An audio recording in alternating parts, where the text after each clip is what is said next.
Κυρίες και κύριοι, καλησπέρα σας. Απόψε είναι 5η 21 Νοεμβρίου του 2021, είναι η γιορτή των εισοδίων της Θεοτόκου. Σήμερα και αν γιορτάζουν οι γυναίκες πιο πολύ. Λοιπόν, Μαρία, Μαριέτα, Μαριέτα, Μαριετίνα, Μάρο, Μαριωρή, Μαρίκα, Μαριγό, Μαριγούλα, Μαρούλα, Μαρίτσα, Μανιό, Μέρη, Μαρινίκη, Μιρέλα, Μάνια, Μάρα, Μάριος. Να και ένας άντρας. Δέσποινα, Δέσπο, Ντέπη, Πέπη, Ζέπο, Ισοδία, Βυργινία, Λεμονιά, Πανωρέα, Σουλτάνα, Σούζη, Τάνια, Σουλτάνης. Και άλλος ένας άντρας. Χρόνια πολλά λοιπόν στους εορτάζοντες και στις εορτάζουσες και όχι στους εορταζόμενους. Δεν υπάρχει γιορτάζομαι, δεν λέμε γιορτάζομαι για να λέμε είμαι εορταζόμενος. Εορτάζον είμαι. Γιορτάζω, εορτάζον. Επίσης χρόνια πολλά στις ένοπλες δυνάμεις, τα είπαμε χθες. Ζήτωσαν οι ένδοξες ελληνικές ένοπλες δυνάμεις. Να πούμε ότι το χθεσινό μας θέμα, το κυρίως θέμα που ήταν ασχέτως της έκτασης που διαθέσαμε, δηλαδή το ότι πιάστηκαν στα πράσα το τουρκικό βαθύ κράτος, το κράτος, η τουρκική κυβέρνηση στο ζήτημα της μεταφοράς λαθροδιακίνησης μεταναστών από την Τουρκία στα ελληνικά νησιά, κυρίως στη Ρόδο και στη Σύμη και αλλού. Δεν γίνεται αυτό χωρίς την εμπλοκή του τουρκικού κράτους.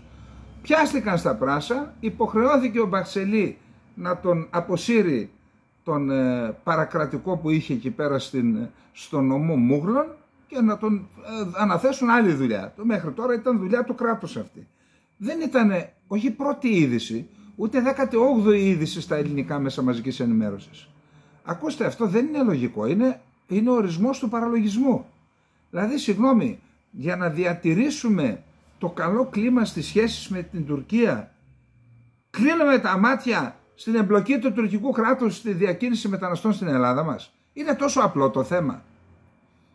Δεν ξέρω, μήπως, τι να πω, ορισμένες φορές πραγματικά αναρωτιέμαι, μήπως κάνω εγώ λάθος, μήπως είμαι σε άλλο παράλληλο σύμπαν εγώ και οι άλλοι που δεν τα αναφέρουν και δεν ανησυχούν και τέλος πάντων δεν μπορώ να καταλάβω πραγματικά. Τέλος πάντων, προχθές, ό,τι δεν κάνουμε εμείς, τελικά το έκανε η Ευρωπαϊκή Ένωση. Απίβδησε η Ευρωπαϊκή Ένωση. Τι γίνεται εδώ πέρα, ρε? Γιατί η Ελλάδα δεν υποβάλλει σχέδιο θαλάσσιου χωροταξικού σχεδιασμού? Γιατί δεν υποβάλλει μάλλον το θαλάσσιο χωροταξικό σχεδιασμό? Το έκαναν όλοι. Πέρυσι το έκανε μέχρι και η Κύπρος. Και όταν λέω μέχρι και η Κύπρος, δεν το λέω επειδή είναι μικρή ή περιπεκτικά. Μέχρι και η υποκατάληψη ή που τελεί υποκατάληψη του 37% του εδάφους της, που έχει 40.000 στρατό τουρκικό, που δεν έχει ναυτικό αεροπορία, έχει εθνική φρουρά, αλλά δεν έχει, παρ' όλα αυτά δεν φοβήθηκε η Κυπριακή Δημοκρατία και υπέβαλε σχέδιο στην Ευρωπαϊκή Ένωση. Και τι έγινε? Αντέδρασε η Τουρκία. Και τι έγινε? Έσταξε η ουρά του Γαϊδάρου? Γιατί λοιπόν οι δικοί μας δεν υποβάλλουν? Και όχι μόνο δεν υποβάλλουν, ετοιμάζονται δια της πλαγίας, όπως ο νόμος που δεν έχει έρθει ακόμα προς ψήφιση του Σκυλακάκη, που τον πιάσαμε στα πράσα και αυτόν, να θέλει να εξαιρέσει, όχι να εξαιρέσει, να απαγορεύσει οικονομική δραστηριότητα στα νησιά για να ικανοποιήσει τις απαιτήσεις των Τούρκων. Και μετά έχουν το θράσος να μιλούν από την κυβέρνηση και να λένε, καλά λέει, εμείς δηλαδή κάνουμε υπερήφανη εξωτερική πολιτική. Έτσι είναι η υπερήφανη εξωτερική πολιτική? Να είμαστε η μόνη χώρα στην Ευρώπη η οποία δεν έχει υποβάλει θαλάσσιο χωροταξικό σχεδιασμό και να πάμε δια της πλαγίας πονηρά να εξαιρέσουμε τα νησιά και να εξαγγέλει ο Έλληνας Πρωθυπουργός θαλάσσιο πάρκο στο Νότιο Αιγαίο, να διαρρέει χάρτης από το αρμόδιο Υπουργείο που το πάρκο θα εκτείνεται σε όλο το Νότιο Αιγαίο, και όταν αντιδράει η Τουρκία να το κάνουμε σουρωτήρι μόνο γύρω από τα νησάκια και σε αυτό να αντιδράει η Τουρκία. Γιατί τους λέει, και ποιος σου είπε ότι εκείνη τα νησιά είναι δικά σου? Και ενώ γίνονται όλα αυτά, έρχεται ο χάρης από την Ευρωπαϊκή Ένωση. Προσέξτε, κάνουν το προφανές, δεν είναι ότι είναι φίλοι μας. Βάζουν το χάρτη της Σεβίλης. Δηλαδή, βάζει στα ανώτατα όρια που δικαιούται η χώρα. Ο χάρτης της Σεβίλης. η Τουρκία παραξηγήθηκε και προσέξτε, μας δίνει ένα μήνυμα εμάς, θεωρεί ότι εμείς το κάναμε και μας δίνει ένα μήνυμα εμάς με μια άσκηση που κάνει τα νύχια της Τίγρεως, έτσι, Καπλάν Πεντσεσί νομίζω, που είναι από τη Ρόδο μέχρι βορείως της Κύπρου, και στο πλαίσιο αυτής της άσκησης κάνει και τις παραβιάσεις που είπαμε χθες. Δηλαδή θέλει να μας δώσει μήνυμα, και όχι μόνο αυτό, και για μήπως και δεν το καταλάβουμε το μήνυμα με την άσκηση, το μήνυμα είναι στο Γεραπετρίτη. Σου λέει, άλλα μας λες και άλλα κάνετε, θεωρεί ότι εμείς κάναμε αυτό. Και έρχεται τώρα και μας δίνει μήνυμα και ο Μπαξελή. Για να δούμε τι συμβαίνει λοιπόν με αυτή την άσκηση. Λοιπόν, όπως είπαμε, τα τελευταία 24 ώρα έχουμε αρκετές παραβιάσεις του FIR Αθηνών μεταξύ Ρόδου και Καστελορίζου, διότι τα τουρκικά μαχητικά δεν καταθέτουν σχέδια πτήσης και εμείς ακολουθούμε την προβλεπόμενη διαδικασία αναγνώρισης και όπου απαιτείται αναχέτησης. Η άσκηση αυτή λοιπόν που κάνουν οι Τούρκοι είναι η διακλαδική άσκηση Καπλάν Πεντσεσί, τα νύχια της Τίγρεως δηλαδή, και είναι από την Ρόδο, φτάνει στα κατεχόμενα και στην περιοχή μεταξύ των κατεχομένων και της Τουρκίας. Λοιπόν, και φυσικά παραβιάζουν και το FIR της Κυπριακής Δημοκρατίας, η οποία αφού δεν έχει αεροπλάνα να τους ανεγετήσει ή μάλλον να τους αναγνωρίσει, το έχουν κάνει σουρωτήρι εκεί. Η Ελλάδα ως εγγυήτρια δύναμη κάνει ότι δεν καταλαβαίνει.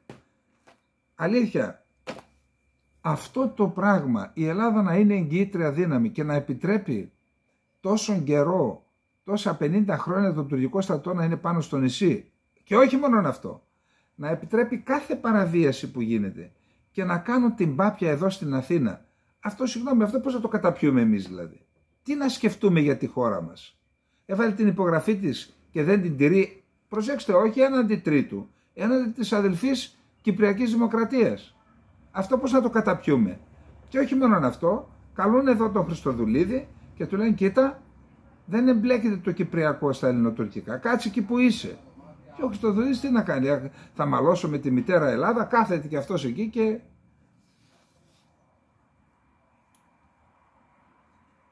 Τώρα, ο Μπαξελή, με αυτά που γίνονται, προσέξτε τι είπε, ακούστε λέξη προς λέξη. Ο Μπαξελή δεν είναι πρόεδρος κόμματος, είναι το ίδιο το βαθύ κράτος. Μάλιστα οι ίδιοι Τούρκοι έχουν γράψει δεκάδες άρθρα ότι είναι έμιστος στέλεχος της ΜΙΤ, της Υπηρεσίας Πληροφοριών. Δηλαδή είναι το τουρκικό βαθύ κράτος στο πολιτικό σύστημα. Ό,τι λέει λοιπόν, μην βλέπετε που έχει γεράσει και τα έχει ψιλοχάσει, ό,τι λέει είναι καθυπαγόρευση. Είναι καθυπαγόρευση. Και τα λέει για να ακούμε και εμείς, ακούνε και η κυβέρνηση η δικιά του. Τα λέει για να ακούμε και εμείς, να ακούει και η δικιά του κυβέρνηση. Και ο διεθνής παράγων. Προσέξτε τώρα. Η Ευρωπαϊκή Ένωση υποστηρίζει τους Έλληνες. Προσπαθεί να αποσπάσει παραχωρήσεις από τη γαλάζια πατρίδα. Δηλαδή, η γαλάζια πατρίδα θεωρείται δεδομένο για τους Τούρκους και για το τουρκικό κράτος. Θα μου πεις πώς να μην θεωρείται δεδομένο? Έχει κάνει η Ελλάδα διάβημα στην Τουρκία για τη γαλάζια πατρίδα? Εγώ πραγματικά έψαξα, δεν έχω βρει. Αν έχει κάνει, πραγματικά εντάξει, έχουμε κάνει κάτι. Αλλά όσο έψαξα δεν έχει κάνει διάβημα για τη γαλάζια πατρίδα η Ελλάδα. Δηλαδή στην ουσία τι κάνουμε, την αποδεχθήκαμε? Όταν δεν αντιδράς σε κάποιον που σου λέει ότι το μισό Αιγαίο είναι γαλάζια πατρίδα, τι μήνυμα δίνουμε προς όλες τις κατευθύνσεις? Τώρα κοιτάξτε για την Ευρωπαϊκή Ένωση. Σας το έχω ξαναπεί, διότι τη βρίζουμε, εντάξει, η Ελλάδα δεν μπήκε στην Ευρωπαϊκή Ένωση για τα πακέτα και τα λεφτά. Μόνον για γεωπολιτικούς λόγους μπήκε και για στρατηγικούς λόγους. Δηλαδή να συμμετέχει σε έναν ισχυρό οργανισμό, οικονομικά, πολιτικά, στρατιωτικά δεν είναι ισχυρός και διπλωματικά, αλλά πολιτικά είναι, όπου καταρχάς θα αυξήσει τη γεωπολιτική της επιρροή η Ελλάδα μέσω της Ευρωπαϊκής Ένωσης και μετά θα μπορεί να παίρνει αποφάσεις για θέματα που αφορούν την Τουρκία χωρίς η Τουρκία μπορεί να επηρεάσει. Αυτό γίνεται τώρα. Και αυτό δείχνει και το μέγεθος της διπλωματικής επιτυχίας το 2004 που μπήκε η Κύπρος, Κυπριακή Δημοκρατία στην Ευρωπαϊκή Ένωση χωρίς προηγουμένως να απαιτείται επίλυση του κυπριακού ζητήματος. Αυτό είναι απίστευτες διπλωματικές επιτυχίες. Αυτά τα πετύχαμε το 1995 με την Τελωνειακή Ένωση. Ήρε η Ελλάδα το βέτο, αλλά πήρε από την Τανσού Τσιλέρ τότε την υπόσχεση, τη δέσμευση ότι η Τουρκία δεν θα παρεμποδίσει ως εγκύτρια δύναμη, γιατί υπάρχει όρος στις συμφωνίες που λέει η Κύπρος δεν μπορεί να γίνει μέλος σε διεθνή οργανισμό στον οποίο δεν είναι και οι τρεις εγκύτριες δυνάμεις μέλη. Εκεί λοιπόν για να άρουμε το βέτο αρπάξαμε αυτό το τεράστιο κεκτημένο να μην εμποδίσει η Τουρκία την είσοδο. Το 1999 στο Ελσίνκι, παρόλες τις ανοησίες που γίνανε σε άλλα ζητήματα, χώσαμε μέσα στη συμφωνία ότι η Κύπρος μπορεί να γίνει μέλος στην Ευρωπαϊκή Ένωση χωρίς προηγούμενη λύση. Και το 2004 ήταν μεγάλη. Άρα, υπό αυτή την έννοια, παρόλα τα προβλήματα της Ευρωπαϊκής Ένωσης, τα χίλια προβλήματα, τα οποία τα ασκούμε και εμείς κριτική, είναι τεράστια σημασίας ζήτημα η παρουσία της Ελλάδας στην Ευρωπαϊκή Ένωση και στη συνέχεια και της Κυπριακής Δημοκρατίας. Και η απόδειξη την ακούσατε πριν από λίγο, να την ξαναπώ. Η Ευρωπαϊκή Ένωση υποστηρίζει τους Έλληνες, προσπαθεί να αποσπάσει παραχωρήσεις από τη γαλάζια πατρίδα. Και τι είπε μετά?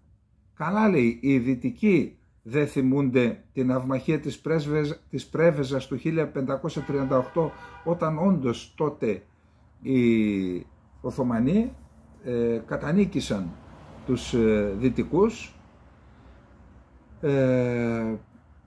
τον ιερό συνασπισμό της Δύσης τότε, έτσι λεγόταν, το κατανίκησαν μέχρι που φάγαν το 1571, φάγαν την Κατραπακιά και τελειώσαμε. Λέει λοιπόν, ο Μπαξελής συνεχίζει και λέει, γνωρίζουμε τις αντίθετες πολιτικές που ακολουθούνται και επιδιώκουν να εφαρμόσουν εναντίον μας οι Ευρωπαίοι, με τη χάραξη χαρτών που μας στερούν τις περιοχές κυριαρχίας μας και κυριαρχικών δικαιωμάτων. Η συμβολή μου, λέει ο Μπαξελή τώρα, προς τη Δύση, στην Ευρωπαϊκή Ένωση, είναι να γνωρίζουν και αυτοί το τουρκικό έθνος, να φρεσκάρουν τη μνήμη τους, γι' αυτό είπε την ναυμαχία της Πρέβεζας, και αν όχι, να ανοίξουν να διαβάσουν τα βιβλία της ιστορίας και να θυμούνται ότι θα τους εξαερώσουμε, τους κάνουμε καπνό, εκείνους που θα αγγίξουν τα νερά μας στη γαλάζια πατρίδα. Αυτό ξέρετε τι είναι? Αυτό είναι απειλή και στην Ελλάδα, μην αγγίξουμε τα νερά της γαλάζιας πατρίδας. Γι' αυτό ο Σκυλακάκης έβαλε τις απαγορεύσεις. Λέει, μην έχουμε τώρα με τους Τούρκους, εντάξει. Και μετά τα τουρκικά μέσα μαζικής ενημέρωσης αναφέρονται στο πρωτόκολλο του 1932 μεταξύ της Ιταλίας, του Μουσολίνη και της Τουρκίας, που εκεί υπάρχει ένα πρωτόκολλο όπου παραδίδει η Τουρκία όλα τα δωδεκάνησα, τα αναγράφει όλα και υπάρχει και χάραξη συνόρων. Και επειδή αυτό δεν κατατέθηκε στον ΟΗΕ, η Τουρκία δεν το δέχεται. Και πάνω σε αυτό στηρίζει τις διεκδικήσεις. Ενώ η Ελλάδα, όταν έγιναν τα ήμια και βγήκε αυτό το πρωτόκολλο, τότε είχε πει, κάναμε στρατηγικό λάθος. Είχε πει τότε ο Ισμαήλ Χακί Καρανταΐ, αν δεν κάνω λάθος. Στα ήμια κάναμε στρατηγικό λάθος, διότι δεν διαλέξαμε σωστό νησί για να προβάλλουμε τις διεκδικήσεις μας. Και εκείνο το βράδυ των ημείων, το Υπουργείο Εξωτερικών των ΗΠΑ, ο Υφυπουργός Εξωτερικών τότε που χειριζόταν το θέμα, ζήτησε από την νομική υπηρεσία να του δώσουν ένα πόρισμα για το ποιος έχει δίκιο. Το πόρισμα της νομικής υπηρεσίας του Αμερικανικού, του State Department, έλεγε ότι η Ελλάδα έχει δίκιο. Τα ήμια είναι ελληνικά. Και για πολιτικούς λόγους δεν ακολούθησαν δεν υιοθέτησαν τη το πόρισμα της νομικής υπηρεσίας και πήγαν σε πολιτική ίσων αποστάσεων για να ανοίγοντας έτσι το δρόμο για τις γκρίζες ζώνες στην Τουρκία. Αυτά λοιπόν με την Τουρκία και ελπίζω να παίρνουμε μαθήματα. Να πάμε στο δεύτερο θέμα μας. Το δεύτερο θέμα μας είναι τι άλλο, η Κύπρος. Εκεί, ξέρετε, ακολουθείται μία πολιτική η οποία δυστυχώς κάθε χρόνο, εξαιτίας της οποίας δυστυχώς κάθε χρόνο η θέση της ελληνικής πλευράς στο νησί αποδυναμώνεται. Πρέπει να αλλάξει αυτή η πολιτική. Είναι δύσκολο. Το συζήτησα σήμερα διεξοδικά με έναν άνθρωπο που, από κάτω από το νησί, που έχει ζήσει στο πετσί του το Κυπριακό και σε όλες τις φάσεις και όλες τις εκφάνσεις. Πραγματικά είναι δύσκολο να αλλάξει, αλλά ας δούμε τι λέει ένας αξιωματικός Έλληνας της Κύπρου που υπηρέτησε στον Ελλαδικό στρατό. Στη συνέχεια, όταν αφιπηρέτησε, πήγε στην Κύπρο, έγινε μέχρι και υπουργός άμυνας της Κύπρου για λίγο διάστημα, μέχρι που παραιτήθηκε επειδή διαπίστωσε με τι έχει να κάνει.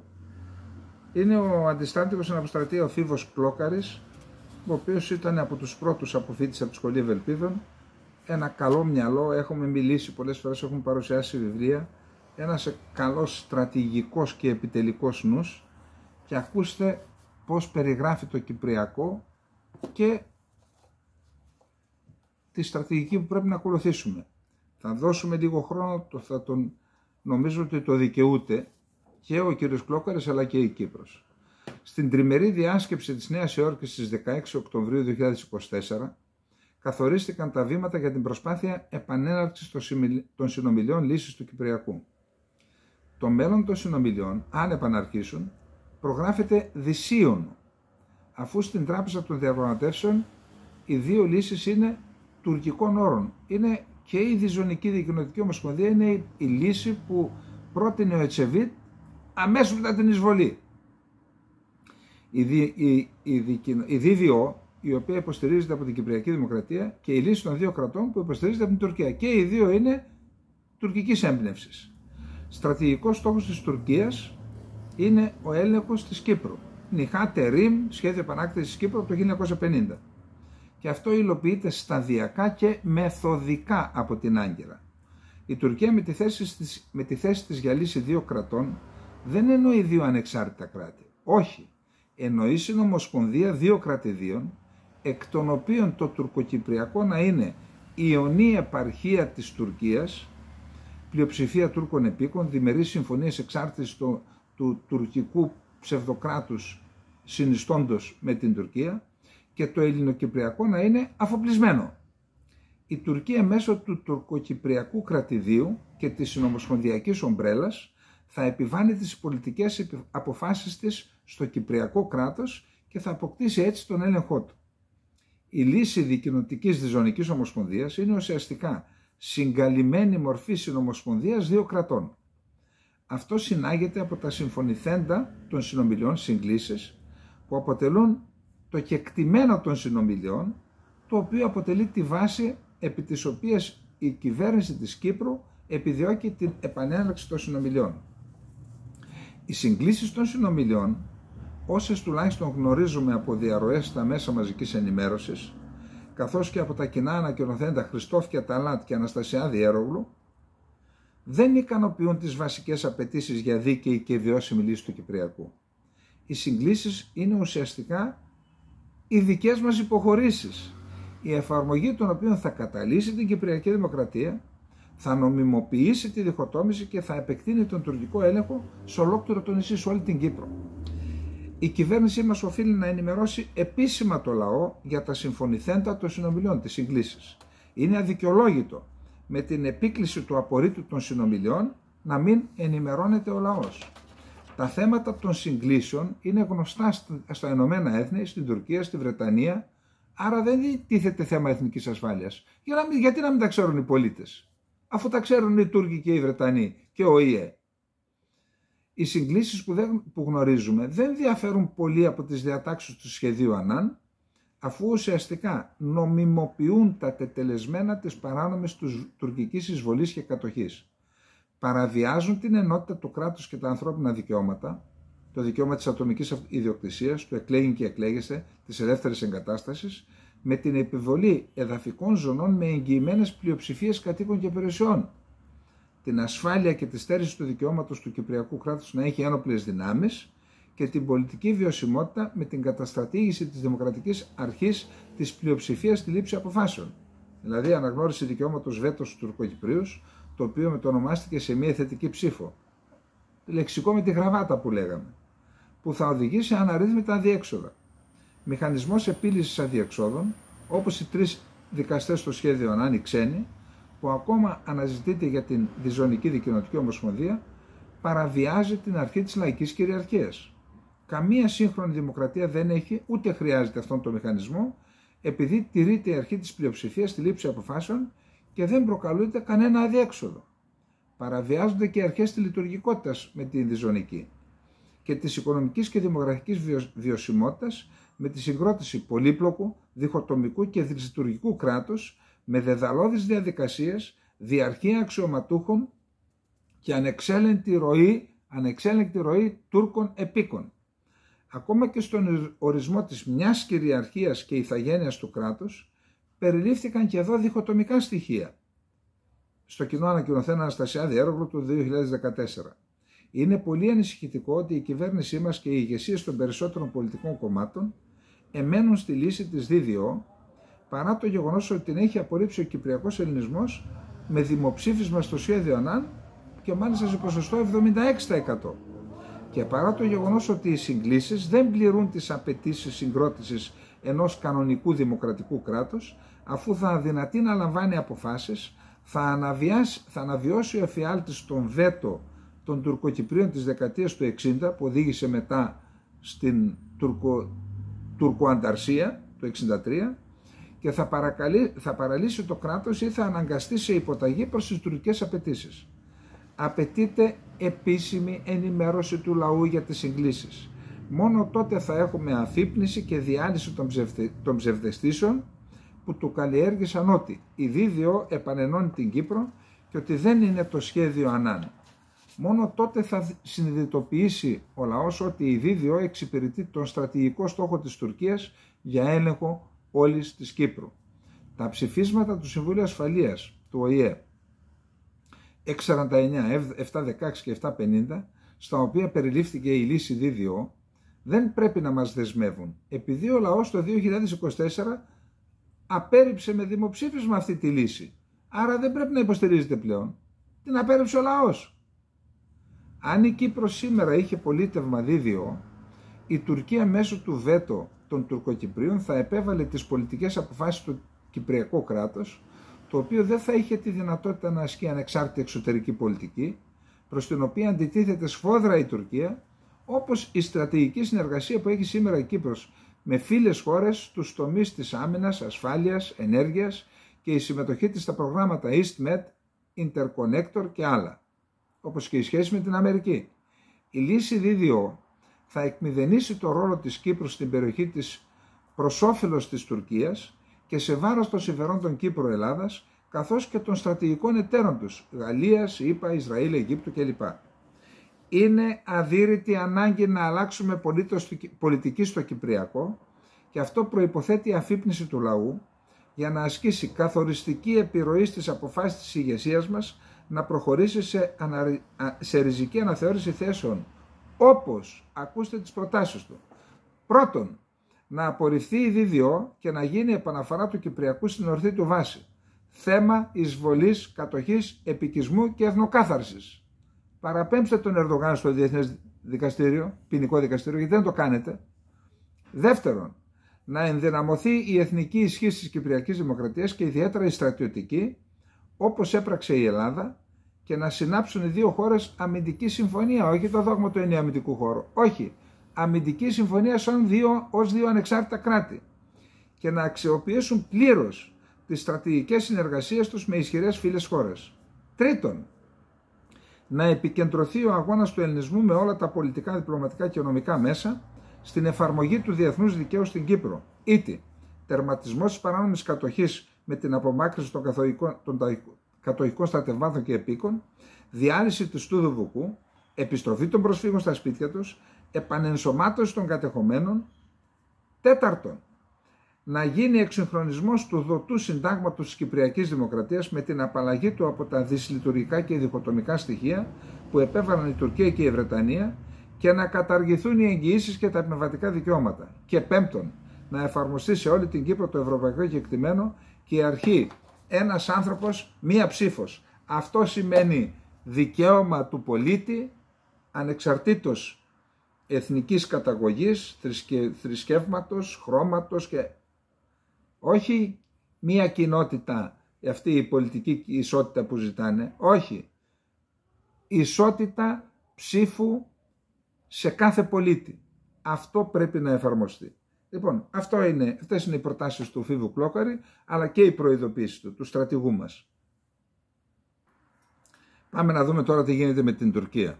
Ο Ερντογάν, επιστρέφοντας από το Ρίο ντε Ζανέιρο που είχε πάει εκεί για το G20, σας έχω πει τις πιο μεγάλες αποκαλύψεις σε δημοσιογράφους τις κάνει όταν επιστρέφει από ταξίδια. Εκεί λοιπόν το ταξίδι ήταν και πολλές ώρες, κάνα 15-20 πόσο, είπε πολλά. Αναφέρθηκε στις προσδοκίες του από τις Ηνωμένες Πολιτείες Αμερικής με την κυβέρνηση Τραμπ. Είπε, και έχουμε και διαρροές για το θέμα, ότι συζητείται με το επιτελείο Τραμπ η Τουρκία να δεχθεί περιορισμένη χρήση των S-400, κατά πάσα πιθανότητα έλεγχο από κοινού με τους Αμερικανούς των S-400, για να ξαναμπεί η Τουρκία στο πρόγραμμα των F-35. Επίσης προσδοκά ο Ερντογάν ότι θα βρει λύση με τον Τραμπ για να αποσύρουν οι Αμερικανοί τα στρατεύματά τους από τη βορειοανατολική Συρία. Και φυσικά αυτό το θέμα είναι τεράστιο, θα σας διαβάσω μετά ένα άρθρο που έχω γράψει. Είπε ότι έχει γνώση των προσώπων που τοποθετήθηκαν, που διορίστηκαν από τον Τραμπ σε κρίσιμες θέσεις, Υπουργείο Εξωτερικών, Υπουργείο Άμυνας, Σύμβουλος Εθνικής Ασφάλειας, Υπηρεσία Πληροφοριών, Συντονίστρια, που όλοι αυτοί λέει έχουν πει και έχουν κάνει πράγματα στο παρελθόν κατά της Τουρκίας, υπέρ των Κούρδων κτλ. Όλα αυτά λέει τα εξετάζουμε, αλλά προσδοκούμε ότι θα εξομαλυνθούν οι σχέσεις και υπάρχουν απόψεις, δεν το είπε αυτός, που λένε ότι ο Τραμπ έχει πέραν των πύργων, έχει πολύ σημαντικά οικονομικά συμφέροντα στην Τουρκία και αυτά θα παίξουν ρόλο στην πολιτική που θα ακολουθήσει. Η υπόψη είναι ότι ο Τραμπ είχε κάνει πρόταση για το ελληνικό και εμείς προτιμήσαμε αυτό που έγινε τώρα, μην ξαναπάμε τώρα. Δεν έχει ξαναγίνει τέτοιας αξίας γη στην ουσία να δωρίζεται. Αν την έδιναν κάπου για να γίνουν επενδύσεις που θα έφερναν ανάπτυξη διαχρονική, να πεις άντε, κάντο, γιατί θα κερδίζει η ελληνική οικονομία και η Αττική και η Ελλάδα τα επόμενα 50 χρόνια από τις επενδύσεις. Τι κάναμε και σπίτια. Είναι τα σπίτια ανάπτυξη στο ελληνικό? Εγώ δεν ξέρω ποιο ήταν το σχέδιο και η πρόταση Τραμπ, αλλά αν είχε αναπτυξιακό χαρακτήρα που θα έφερνε πλούτο στην Ελλάδα κάθε χρόνο και το δίναμε, θα είχαμε και πολιτικά και γεωπολιτικά κέρδη. Τώρα, λοιπόν αυτά, και πάμε να δούμε τώρα τι είπε ο Ερντογάν. Εμείς λέει θα μπούμε στο Βόρειο Ιράκ, στη Βόρεια Συρία, θα μπούμε και θα δούμε τι θα γίνει με την αποχώρηση των Αμερικανών, αλλά πώς θα τα βρούμε και με τη Ρωσία. Γιατί? Για δείτε το θέμα.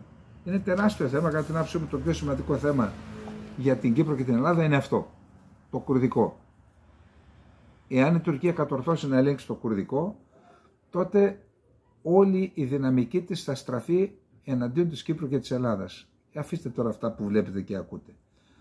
Υπόψη ψάξτε να δείτε στο διαδίκτυο πόσο κόστισε στην Τουρκία ο ένοπλος αγώνας των Κούρδων από το 1984 μέχρι σήμερα. πάνω από 400 δισεκατομμύρια δολάρια.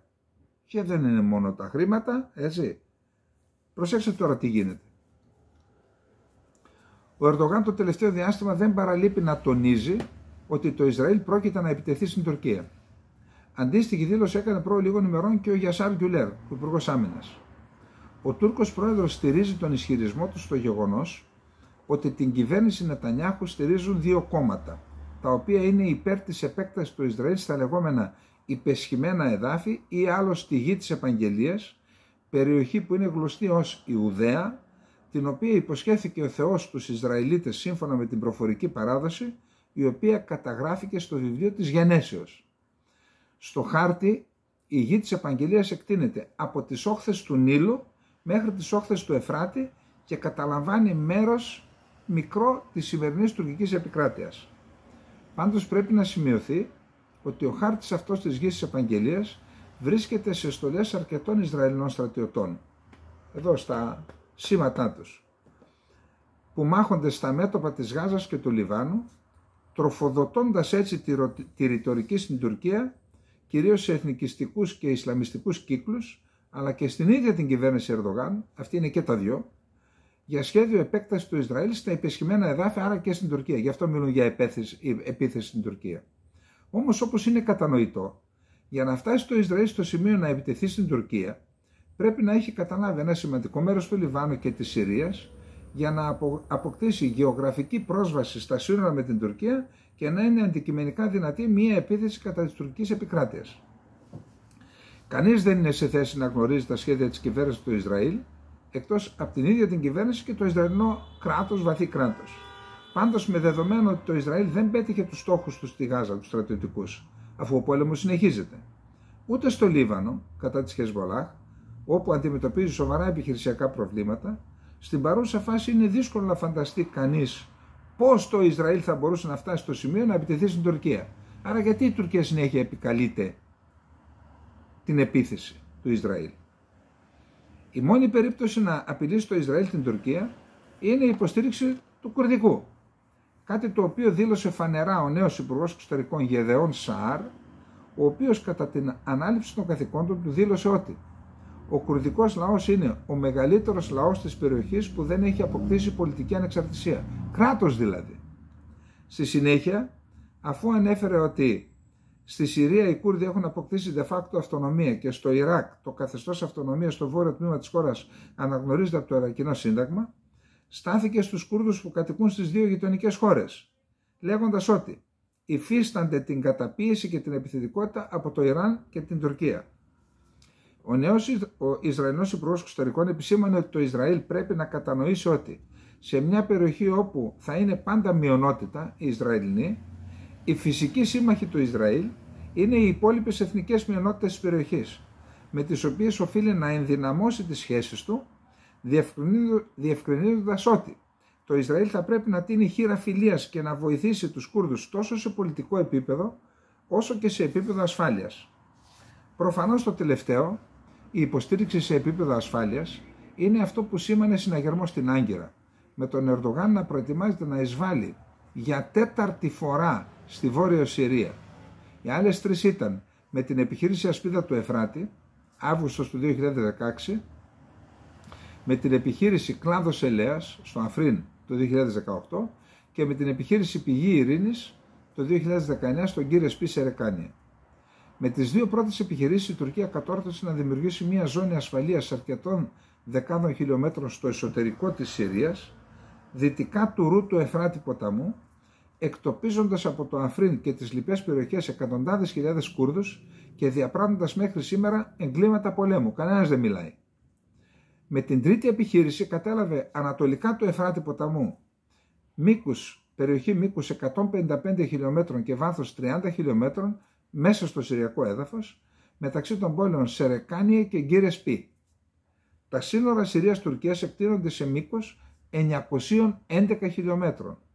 Από αυτά τα 442 χιλιόμετρα είναι δυτικά του Εφράτη και όπως προαναφέρθηκε τα ελέγχουν με τις επιχειρήσεις που αναφέραμε τις δύο πρώτες και με στρατό κατοχής και με παραστρατιωτικές ομάδες που εξοπλίζονται από την Τουρκία. Από τα υπόλοιπα 469 χιλιόμετρα η Τουρκία ελέγχει τα 155. Μετά την επιχείρηση Πηγή Ειρήνης που έκανε με άδεια του Τραμπ, αφού πρώτα ο Τραμπ απέσυρε τα στρατεύματα και μετά μπήκαν οι Τούρκοι. Τώρα ο Ερντογάν σχεδιάζει να καταλάβει πρώτα τα 81 χιλιόμετρα που εκτείνονται από το Κομπάνι μέχρι την πόλη Γκύρεσπι, δηλαδή από τον Εφράτη μέχρι την περιοχή που έχει καταλάβει με την επιχείρηση Πηγή Ειρήνης, και στη συνέχεια να καταλάβει και την υπόλοιπη περιοχή μέχρι τα σύνορα με το Ιράκ. Σημειώνεται ότι ενώ η Τουρκία είναι απολύτως ασφαλής, προσέξτε, στην περιοχή αυτή που λέει θέλει να κάνει ζώνη ασφαλείας, είναι ήδη ασφαλής γιατί έχει κάνει ένα τείχος μήκους 873 χιλιόμετρων, ύψος 3 μέτρων και εύρος 2 μέτρων. Οχυρωμένη είναι. Γιατί να μπαίνει μέσα στην Τουρκία, στη Συρία? Γιατί θέλει να καταλάβει τη χώρα, να εκδιώξει από εκεί τους Κούρδους και να χάσουν τη γεωγραφική ενότητα οι Κούρδοι της Συρίας με τους Κούρδους της Τουρκίας. Πονηρός ο βλάχος. Ο Πόντιος μάλλον, γιατί ο Ερντογάν δεν είναι Πόντιος είναι. Και έτσι καταλαμβάνει αυτές τις περιοχές, φέρνει σε αυτές τις περιοχές μουσουλμάνους, τους εκτουρκίζει και έτσι λύνει σε ένα βαθμό τον κουρδικό πονοκέφαλο που ταλαιπωρεί την Τουρκία. Το θέμα όμως είναι ότι με το άρθρο 5 του μνημονίου του Σότσι που υπέγραψε ο Ερντογάν με τον Πούτιν στις 22 Οκτωβρίου του 2019, αφού είχε καταλάβει την περιοχή με την επιχείρηση Πηγή Ειρήνης, η Τουρκία αναγνώρισε στη Ρωσία σε αυτό το πρωτόκολλο, το μνημόνιο, ρόλο στην περιοχή μεταξύ Κομπάνι και Γκύρεσπι, δηλαδή στην περιοχή που θέλει τώρα να καταλάβει ο Ερντογάν. Σε αυτή την περιοχή κάνουν οι συνοριοφύλακες οι Σύριοι και οι Ρώσοι κάνουν αστυνομικό έλεγχο. Οι Κούρδοι είναι εκεί και λέει εκείνο το άρθρο, προσέξτε, η ρωσική στρατιωτική αστυνομία και οι συνοριοφύλακες της Συρίας θα εισέρθουν στη συριακή πλευρά των συνόρων, η οποία βρίσκεται έξω από την περιοχή της επιχείρησης Πηγή Ειρήνης, και θα διασφαλίσουν ότι οι δυνάμεις του YPG, οι Κούρδοι δηλαδή, με τον οπλισμό τους, θα αποσυρθούν σε απόσταση 30 χιλιόμετρων από τα σύνορα Τουρκίας-Συρίας. Για τον έλεγχο αυτής της κατάστασης θα ξεκινήσουν κοινές περιπολίες Τουρκίας-Ρωσίας σε βάθος 10 χιλιόμετρων από τα σύνορα. Άρα, ενώ για την επιχείρηση Πηγή Ειρήνης ο Ερντογάν φρόντισε και πήρε άδεια για να εισβάλλει στη Συρία από τον Τραμπ, τώρα πρέπει να πάρει άδεια από τη Ρωσία. Και η Ρωσία ήδη αντιδρά στις δηλώσεις του Ερντογάν ότι θα εισβάλλει. Και αυτή τη στιγμή που μιλάμε είναι σε διαδικασία διαπραγματεύσεων με τη Συρία, με τη Ρωσία ο Ερντογάν, για να του επιτρέψουν να εισβάλλει εκεί. Οι Ρώσοι παίζουν και αυτοί ρόλο στο κουρδικό, θέλουν να κρατήσουν το χαρτί του κουρδικού στα χέρια τους, δεν θέλουν να τα χαλάσουν με τον Άσαντ και μέχρι στιγμής αρνούνται, εκτός και αν οι Τούρκοι τους δώσουν κάποιο μεγάλο αντάλλαγμα.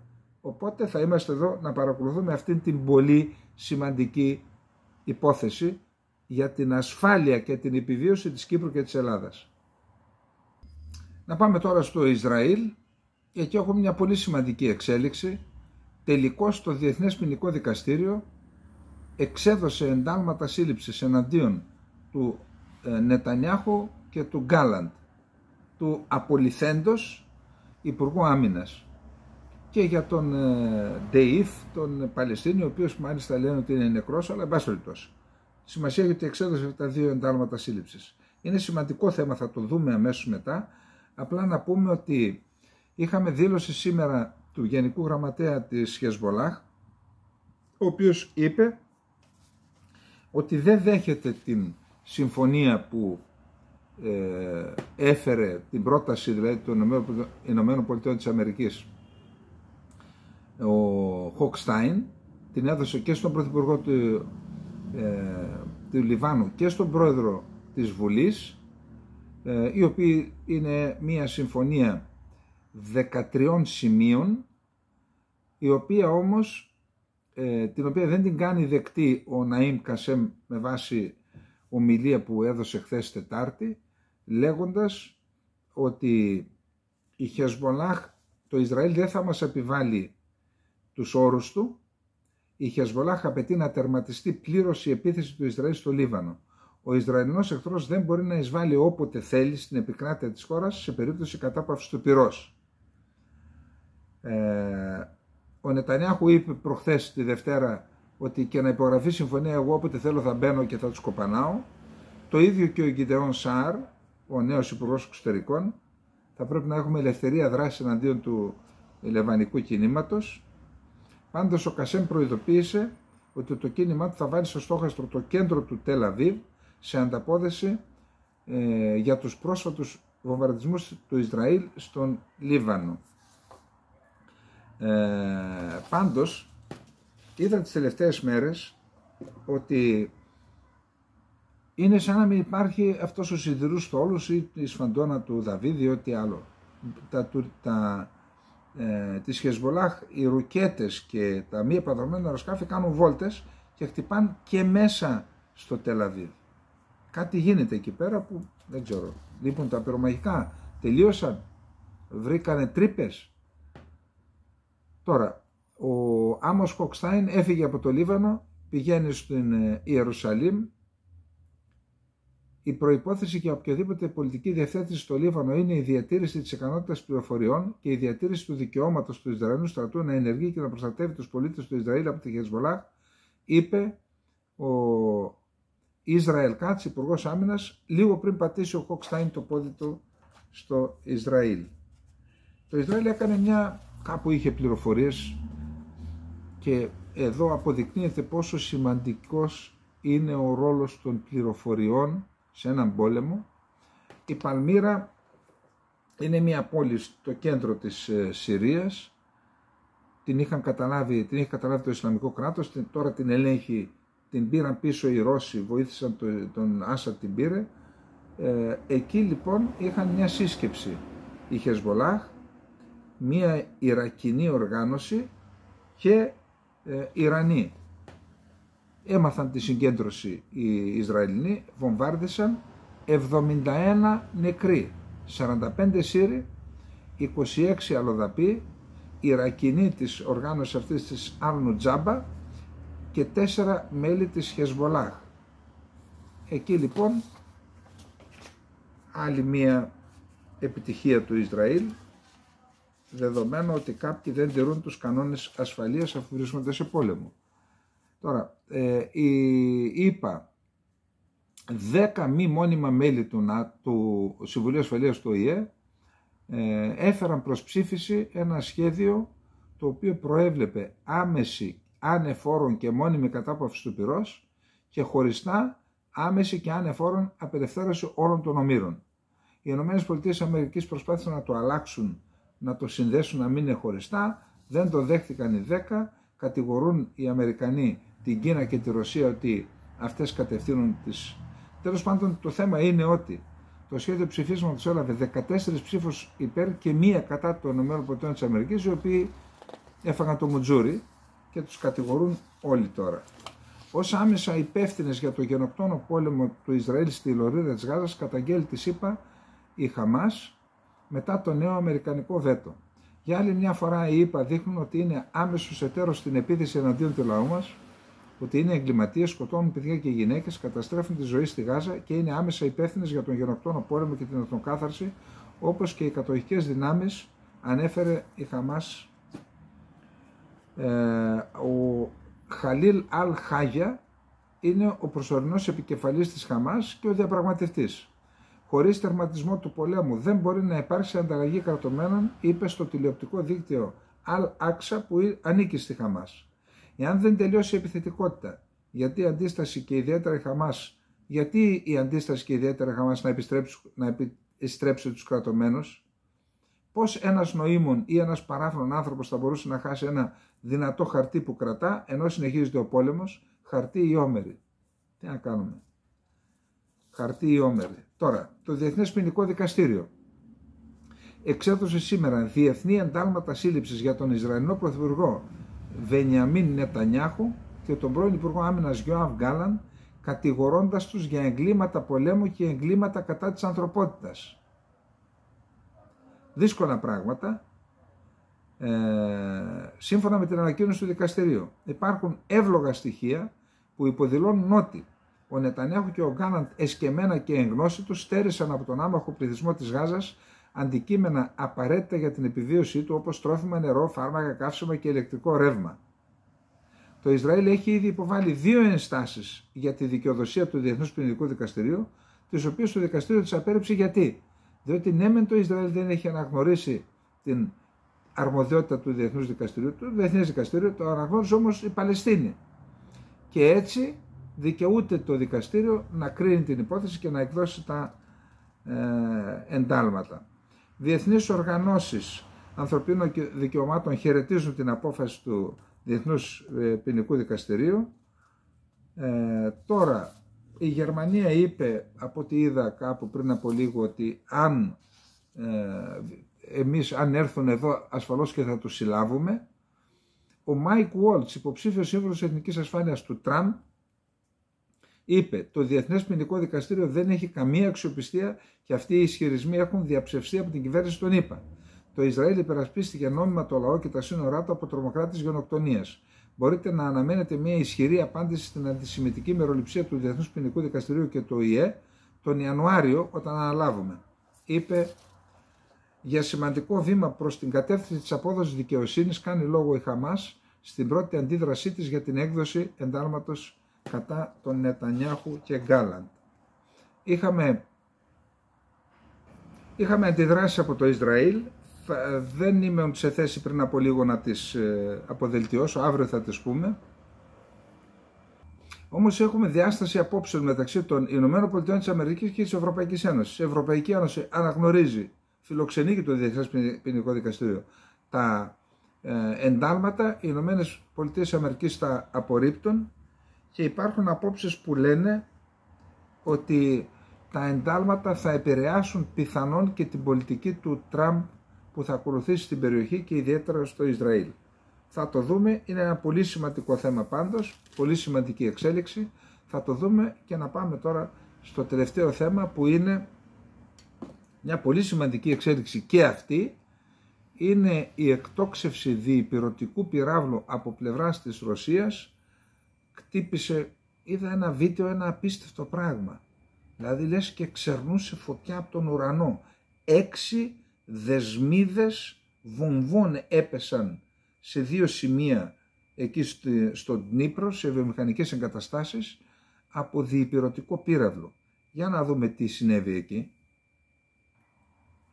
Να θυμίσουμε, για όσους πιθανόν βλέπουν για πρώτη φορά την εκπομπή, για όσους δεν είδαν τις 2 προηγούμενες εκπομπές, τις 3, είχαμε προχθές την βολή με 6 πυράβλους Ατακεμές στην περιοχή του Κούρσκ. Λίγες ώρες μετά, δηλαδή ήταν η πρώτη φορά, προσέξτε, και Ατακεμές και Storm Shadow και Σκάλ που είναι το ίδιο, είχαν οι Ουκρανοί και τους χρησιμοποίησαν και για την γέφυρα της Κριμαίας αλλά και σε άλλους στόχους σε κατεχόμενα εδάφια από τη Ρωσία. Η άδεια που πήραν τώρα και για τους Ατακεμές και για τους Storm Shadow είναι να τους χρησιμοποιήσουν στο έδαφος της Ρωσίας. Και να ήθελαν να τους χρησιμοποιήσουν δεν μπορούσαν, διότι και να έβαζαν συνεταγμένες, επειδή ελέγχονται αυτά και τα 2 από τις ΗΠΑ, δεν θα πήγαιναν εκεί. Τώρα λοιπόν τους απελευθέρωσαν. Λίγες ώρες μετά δημοσιοποιήθηκε το νέο πυρηνικό δόγμα της Ρωσίας, το οποίο ούτε λίγο ούτε πολύ τι λέει, ότι είναι ένα δόγμα το οποίο δεν θα επιτρέψει τη στρατηγική ήττα της Ρωσίας στην Ουκρανία. Δηλαδή αν η Δύση επιδιώξει για της Ουκρανίας να υποχρεώσει τη Ρωσία σε μια ήττα στρατηγικού χαρακτήρα, τότε θα ενεργοποιηθεί το πυρηνικό δόγμα και θα κάνουν χρήση πιθανόν τακτικού πυρηνικού όπλου. Από αυτό είπαμε ότι είμαστε πιο κοντά από ό,τι πριν από λίγες μέρες προς τη χρήση, αλλά πολύ μακριά από το να πατηθεί το κουμπί.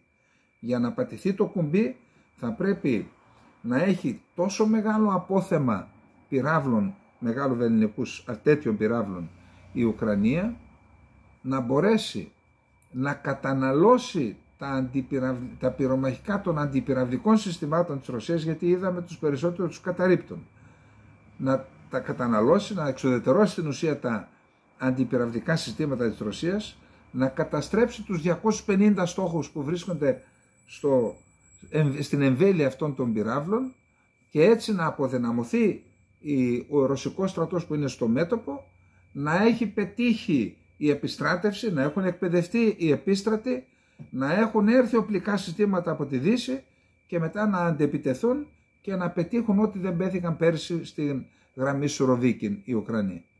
Άρα είμαστε μακριά, πρέπει δηλαδή να ευθυγραμμιστούν όλα αυτά που είπα, ούτως ώστε για να μην υποστούν στρατηγική ήττα στο μέτωπο οι Ρώσοι, τότε να κάνουν χρήση πυρηνικού όπλου. Είμαστε πολύ μακριά.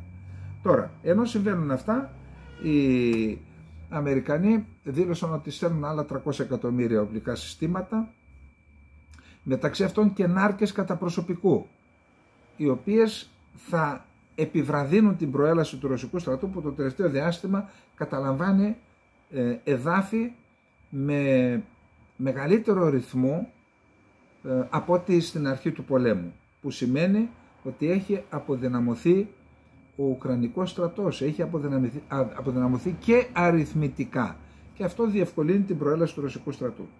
Ενώ συμβαίνουν αυτά λοιπόν, είπαμε χθες ότι ενώ δεν θα χρησιμοποιήσει πυρηνικό όπλο, είναι πολύ μακριά, το είπαμε και χθες, πρέπει να απαντήσει, γιατί ξέρετε, να σας το πω απλά όπως λέει ο λαός μας, σε αυτές τις περιπτώσεις είναι μία σου και μία μου.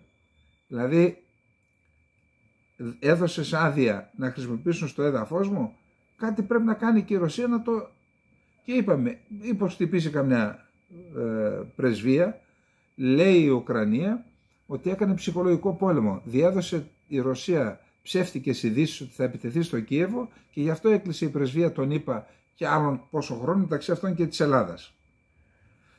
Άρα κάπου θα χτυπήσει η Ρωσία. Μάλιστα σήμερα διάβασα ότι υπάρχουν σκέψεις, και αυτό μπορεί να είναι ψυχολογικός πόλεμος, η Ρωσία να δώσει πυράβλους που θα μπορούν να πλήξουν το αμερικανικό έδαφος στη Βενεζουέλα και στην Κούβα ξανά, για να πληρώσει με το ίδιο νόμισμα την Αμερική. Αλλά περιμέναμε πώς θα αντιδράσει η Ρωσία. Σήμερα αντέδρασε.